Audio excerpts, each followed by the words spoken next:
लाखों लोगों के साथ हम कश्मीर तक चले। बारिश में, तूफान में, बर्फ में पैदल चले और यात्रा का लक्ष्य भारत को जोड़ने का था।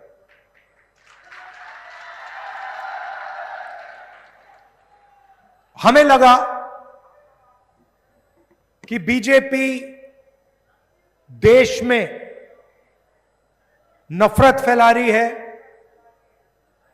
हिंसा फैला रही है, एक जात को दूसरी जात से, एक धर्म को दूसरे धर्म से लड़ा रही है। इसलिए हमने भारत जोड़ो यात्रा शुरू की। अब सवाल उठता है, और भारत जोड़ो यात्रा ने देश की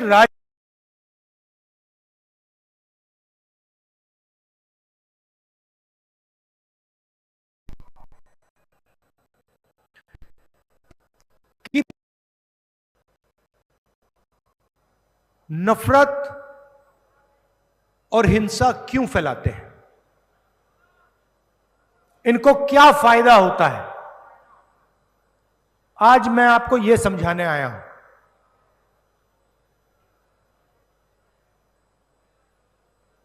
जेब कतरे होते हैं। जब दो जेब कतरे किसी की जेब काटना चाहते हैं तो सबसे पहले क्या करते हैं?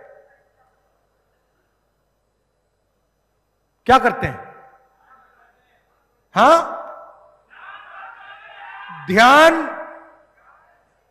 हटाने का काम करते हैं। एक आता है, आपके सामने आता है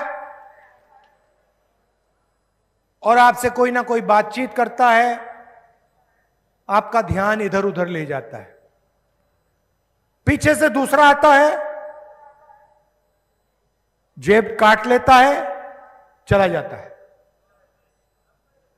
मगर जेब कतरा सबसे पहले ध्यान हटाता है। अब आप देखिए, हिंदुस्तान में सबसे बड़े मुद्दे कौन से हैं? सबसे बड़ा मुद्दा बेरोजगारी, गरीबी, महंगाई। इनके बारे में आपने कभी टीवी पे देखा है? कभी देखा आपने टीवी पे कि कोई बेरोजगार युवा खड़ा है, कह रहा भैया मैं बेरोजगार हूं? नहीं दिखेगा। भाइयों और बहनों, नरेंद्र मोदी जी का काम आपके ध्यान को इधर उधर करने का है।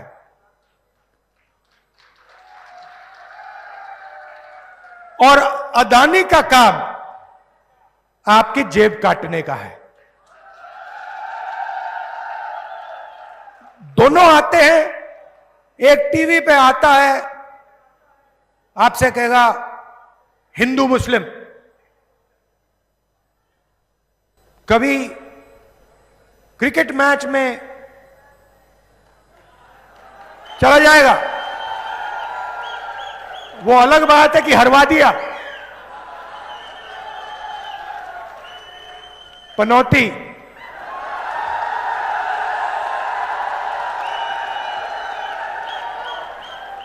पीएम मतलब पनौती मोदी।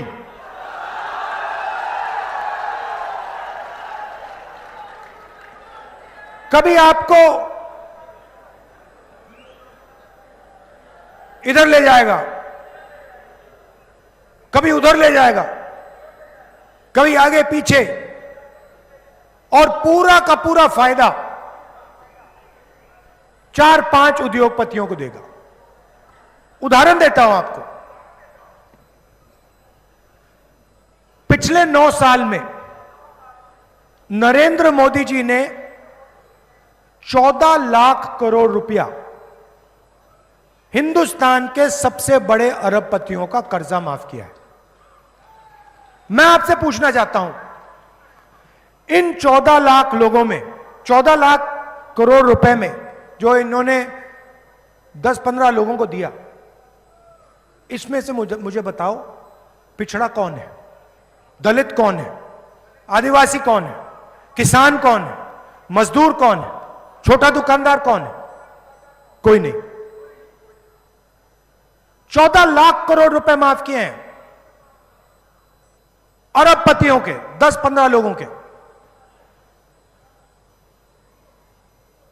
पहले मोदी जी भाषण में कहते थे मैं ओबीसी हूं, जहां भी जाते थे मैं ओबीसी हूं।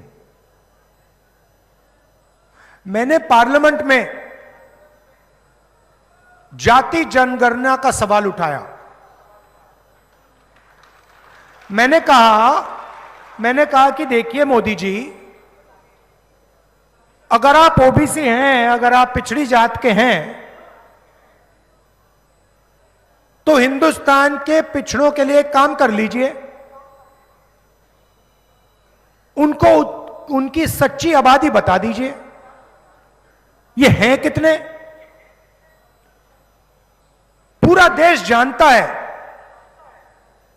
कि देश में कम से कम 50% पिछड़े लोग हैं,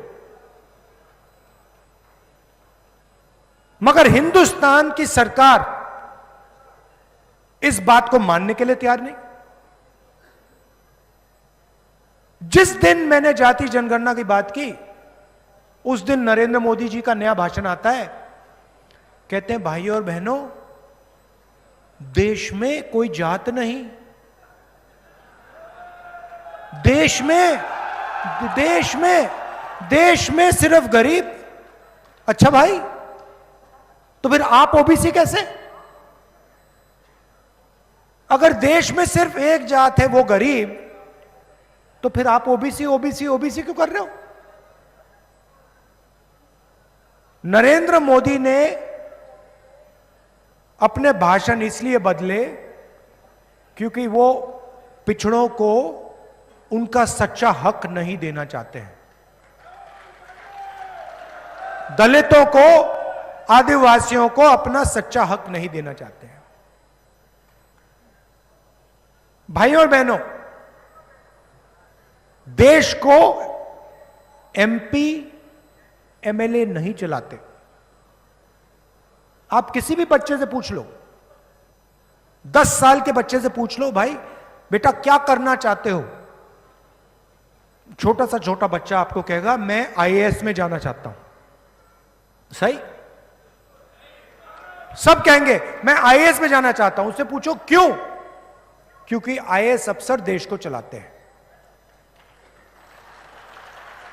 एमएलए 5 साल चुनकर आता है, एमपी 5 साल चुनकर आता है, आईएएस अफसर पूरी जिंदगी बैठा रहता है और वो सरकार को चलाता है। हिंदुस्तान की सरकार को 90 आईएएस ऑफिसर चलाते हैं।